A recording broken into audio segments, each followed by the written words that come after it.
Hello everybody and welcome to Storm Raids, and today I'm going to be talking about some February releases that come out in like the latter half of February that I am curious about and thought maybe you might be curious about them too.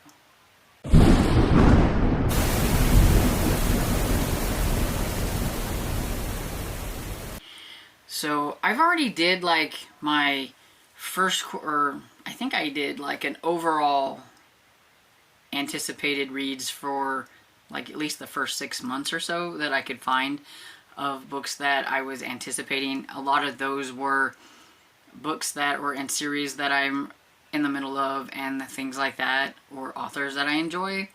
But there's always those books that come out that I am a little bit curious about, but at the same time I'm not real sure.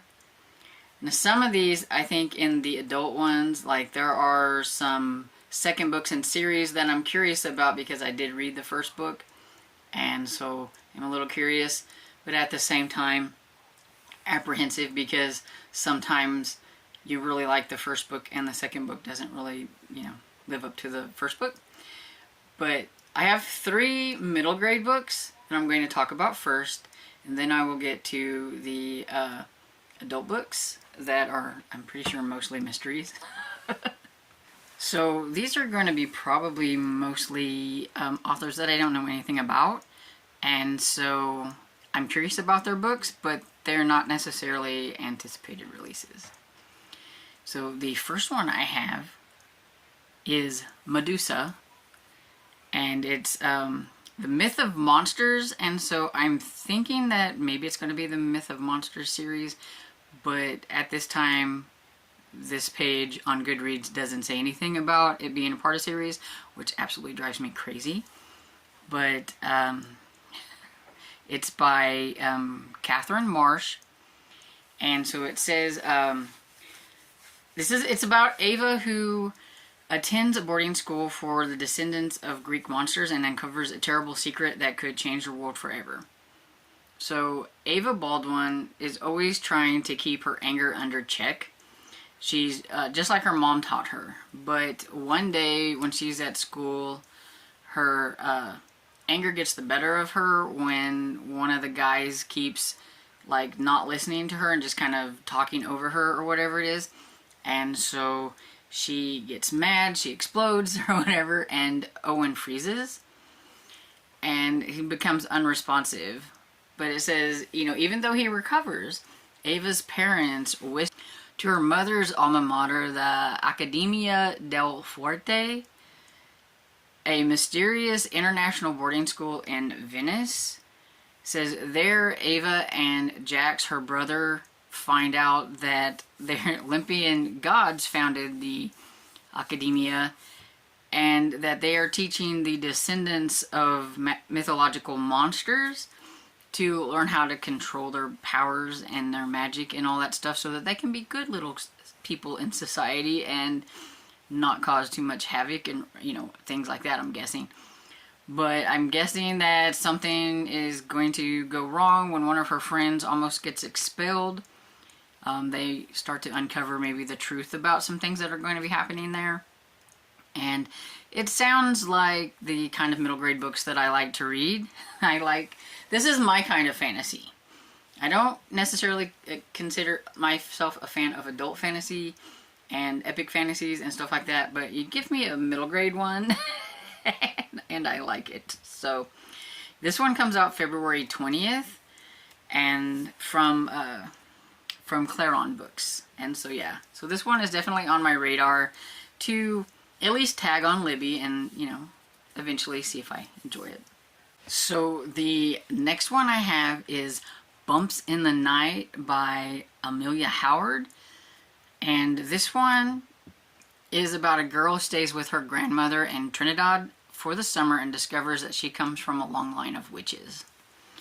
So it says 13-year-old Dorica Lovelace is in big trouble. The kind of trouble that means she's being sent off to her grandmother's in the Caribbean. She should be grateful, but instead she's angry. Angry at her dad and her stepmom for sending her away for the entire summer. Angry at her mom, who went away and never came back. But the island is definitely not what she remembers. The minute she steps off the plane, strange things start happening, including being stalked by a baby iguana. When she meets a ragtag group of children on her granny's estate, she knows they are not what they seem. But after they promise to take her to her long-lost mom, she leaps at the chance. Thrust into an incredible adventure involving strange monsters, a supernatural silk cotton tree, and a mysterious maze, soon the truth about her unique magical roots come to light. She's the island's only hope, but unless she learns to believe in magic, all will be lost. And just look at that cover. Oh, it just looks great. It's definitely the kind of middle grade books that I enjoy and everything. But yeah, I don't know anything about this author or her writing. It says it's a debut. So, you know, it sounds like it's got a lot of potential. So I am excited. This one comes out February 20th as well from Delacorte Press. So the next one is called Lucky Duck by Chris Kurtz. I don't know this author, but it says that it's a critically acclaimed author of The Adventures of South Pole Pig. But I've never heard of that, so I have no clue. But y'all know I like my animal stories. And so this one is about Frank, the odd one out in a family of ducks, who discovers both his courage and unique identity as he braves the unknown to save his family from invading fox. Between his unusually giant feet and early hatching, Frank is notably different from his siblings, Daryl and Darlene.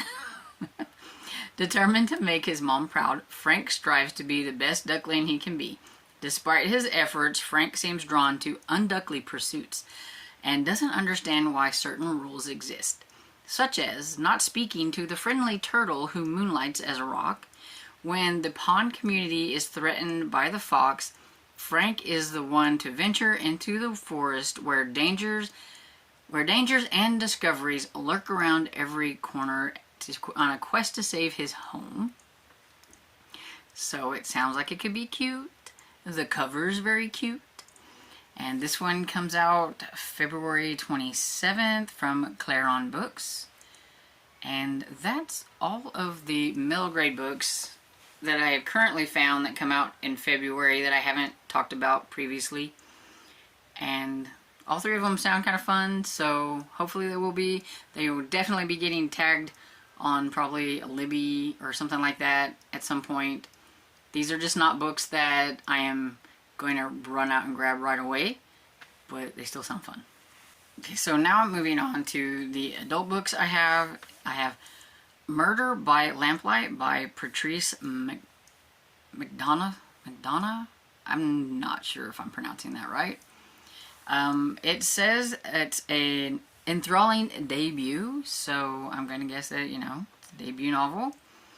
And this one is a historical mystery, and says, in the twilight streets of Victorian London, a gruesome series of murders unfold, and Dr. Julia Lewis, one of Britain's first female physicians, along with the aloof Detective Inspector Tennant of Scotland Yard, reluctantly team up to investigate in this atmospheric, vividly authentic historical mystery series debut. Set in 1866, and I really don't want to read anymore because it has a lot here and I don't need to know that much about my book. And I just know that it's historical mystery, you got a female doctor, you got the inspector, grisly murders, so, you know, it's something that I'm going to want to check out.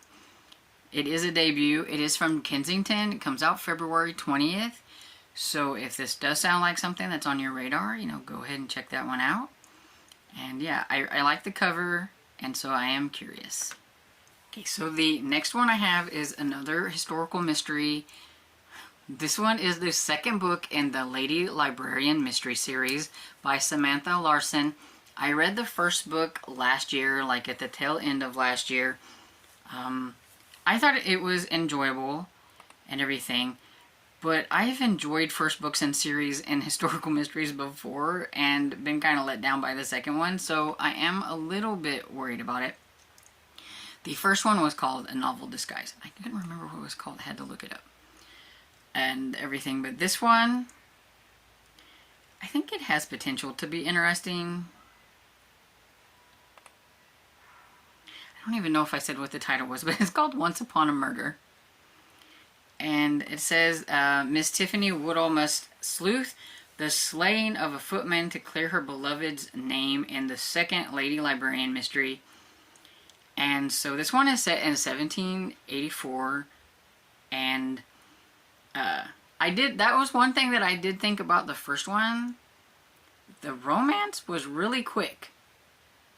Most mysteries, it seems like, especially even in the historical ones, like there's like this progression, but no, like she's got a boat like already. I mean, it was very quick. So there's no like fun banter or things like that between the two. They hit it off right from the start, and that seems to be like how it was and everything. But I don't want to say a whole lot about the second one in case somebody hasn't read the first one, but I just wanted to mention it, that the second one is coming out, and so if this looks like something that you'd be interested in, go check out A Novel Disguise.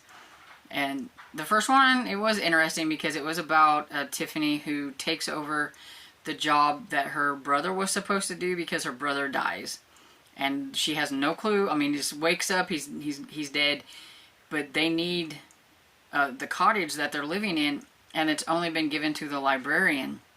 So she dresses herself up as her brother because they've been told that they look a lot alike. So she pretends to be a man to get his job, and then gets wrapped up in a mystery and everything. So yeah, it was pretty interesting. So you might want to check that one out.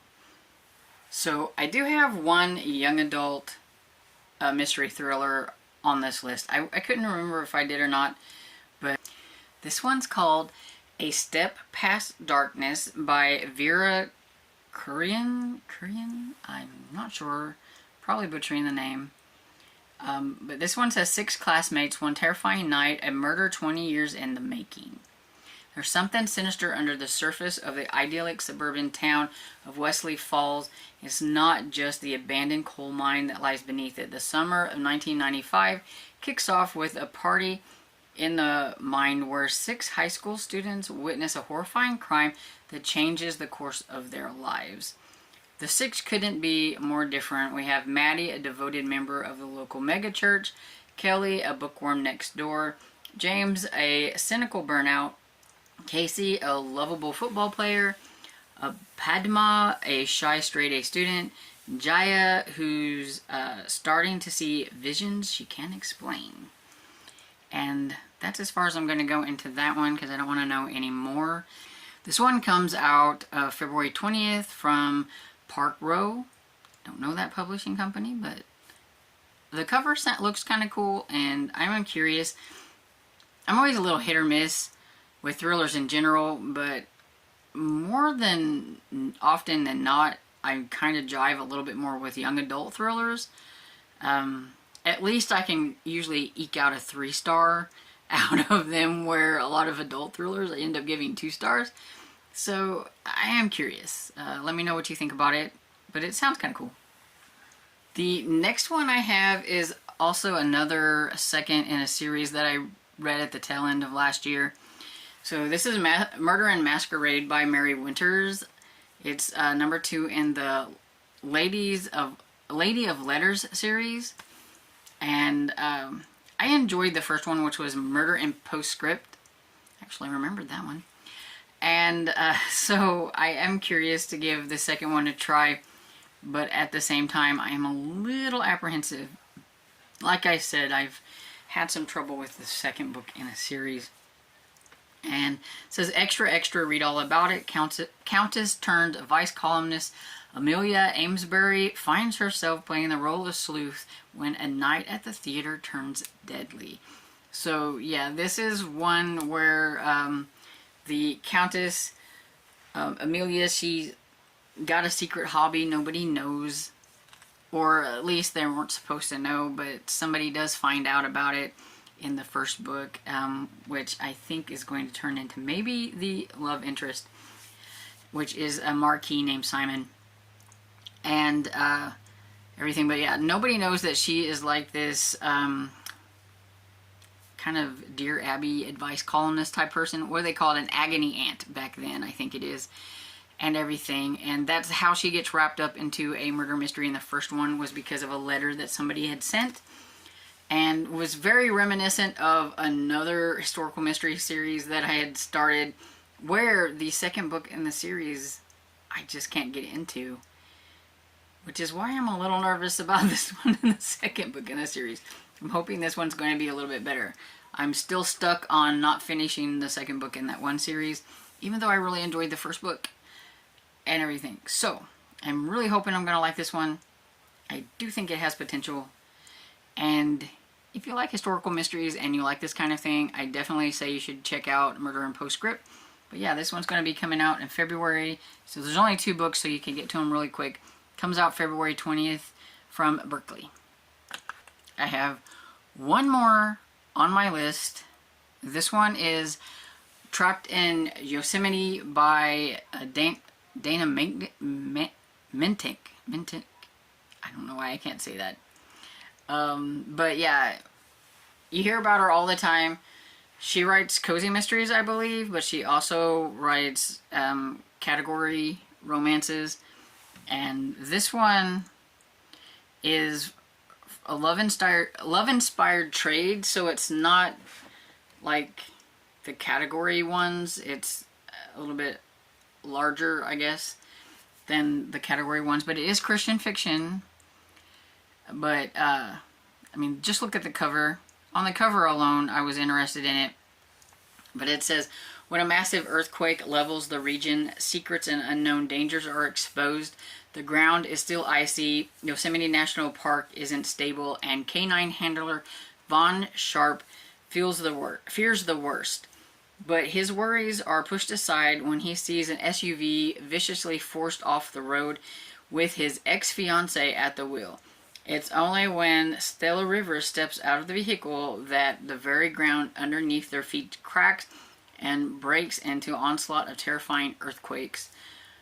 When her meeting with the mysterious client is ambushed, Stella witnesses the man being gunned down by a sniper and becomes a target herself. And I'm just going to stop there because I think that pretty much tells you exactly what this book's going to be about. It sounds like it's going to be pretty action-packed. It's going to be a thriller kind of mystery. It's a second chance romance because of the way it says ex-fiancé, so I'm going to guess it's a second chance romance. I know some people don't like those. I'm hit or miss with those. For the most part, they don't really bother me too much, and it is going to be a Christian fiction, so keep that in mind. But yeah, I'm really kind of curious about this one. I'm a little confused on the time that it comes out because there's 2 dates on here. The one says it's already out, February 1st, and then this one here says February 27th from Love Inspired Trade. So it could be out already, and it could be coming out. So just keep that in mind too. You can go look for it. But yeah, I really love the cover of this one, and it sounds really good. I have not tried her. I know Sarah likes her from the Bookish Knitter, and so I've heard really good things about her. And so I think it's time I tried a book from her. And this one looks like the ideal one to try. And so yeah, that's all the books I have. I was going to do this at the beginning of February, and then I totally forgot. So hopefully you don't mind a middle of February new release one. I mean, most of these, at least, except for this last one I'm not quite sure about, but most of these, they come out in the latter part of the month anyway. And so I figured it wasn't too late. And so let me know if any of these pique your interest, if you think any of them sound cool. And I hope you enjoyed this video. And if you did, please give it a thumbs up and subscribe. And I will see you all in the next video. Bye.